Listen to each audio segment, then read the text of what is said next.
Hi everyone. F124's been out for a few weeks now and already undergone a couple of updates, so I think now's a fair time to assess how it stacks up against previous titles and see if it really is as bad as some people would have you believe. Now, I've been playing F1 games for quite some time, from the classics of Pole Position, Super Monaco, Domark's F1, Jeff Crammond's Grand Prix, the 3D Revolution with Bizarre Creations titles, and everything else along the way. The evolution of Formula 1 games across multiple developers and publishers is clear to see. I think the current era of F1 titles is superb overall, but yes, I have all the same reservations as everyone else whenever a new game comes around.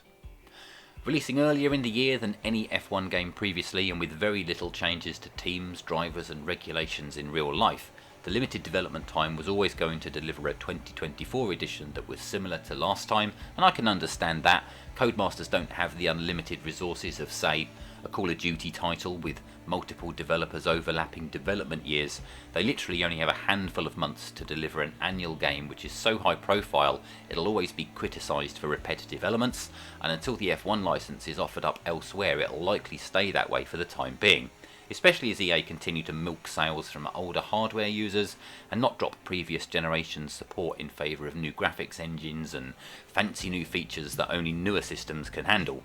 It's a shame, but that time will come eventually, and to be fair, we do still have a great game here. So, we'll start with the negatives first, because there's plenty of them, and we'll work towards why I think the game is still well worth getting into today. Menus are 99% exactly the same as the last game. Driver avatars are improved, they no longer all wear hats, but still look a bit naff like last gen models. To be fair though, Nigel's looking great for 70. Menu music is still terrible, and oh my god, what is this? The My Team mode is exactly the same and offers no incentive for returning players to commit the time to it that it requires. There's no Breaking Point story mode either this year, not a huge loss but perhaps makes the game less appealing for casual players. AI cars are still oblivious to you most of the time and will more often than not always turn into you if you're attempting overtakes in high speed sections.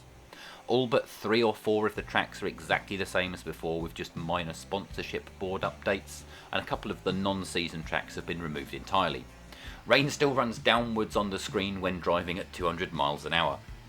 No one cares about supercars, but there's still no classic cars since the 2020 game, which is baffling considering the DLC opportunities this could create for EA. I'm still dreaming of a future with full retro season DLC one day. That would be amazing. The game still has some same bugs seen in previous games which take a few months worth of updates for the dev team to get to and iron out. For example, random tyre switching, AI speeds just off the charts on some tracks, and online lobbies are still poorly handled when there's less players online. Last but not least, online players are still mostly idiots, and the penalty system is still pretty weak for assigning blame. Every team, driver, track, almost every rule and regulation is simulated in F124 to some extent, and in most cases represented accurately and successfully.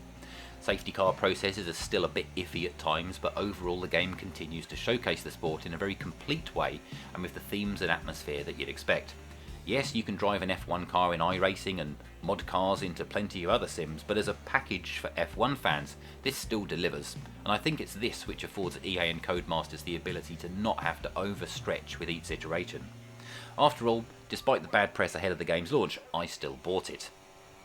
The sort of new but not really driver career mode is a nice addition. It's pretty much My Team but with a real team instead of a custom team, and with a few legendary drivers thrown in for good measure. I've thoroughly enjoyed bringing Nigel Mansell out of retirement to bring back the glory days of Williams, and as silly as it is, it's good fun.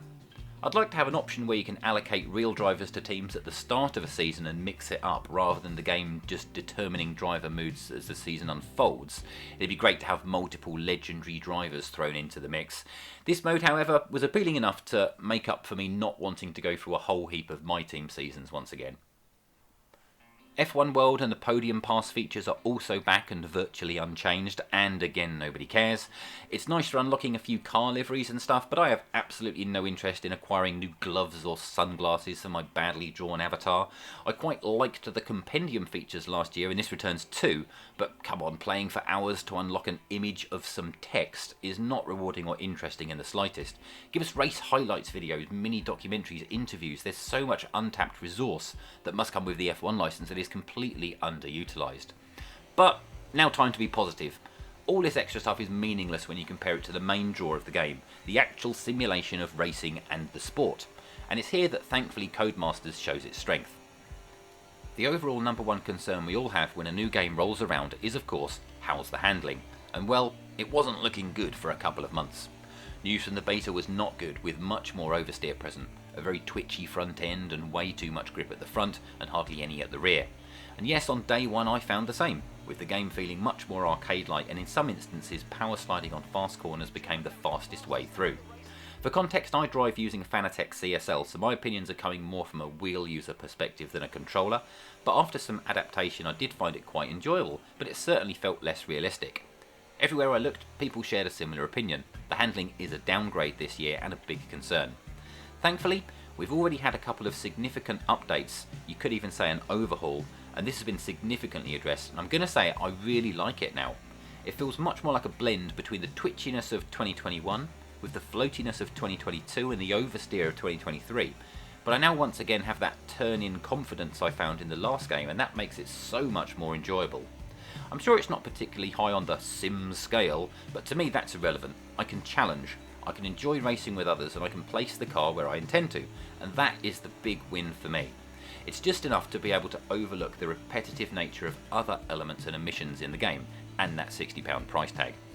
Wheel feedback is similar to before, customisable to the nth degree, as are cameras, on-screen displays, and a whole host of quality of life features, which are still surprisingly missing from a lot of other racing titles.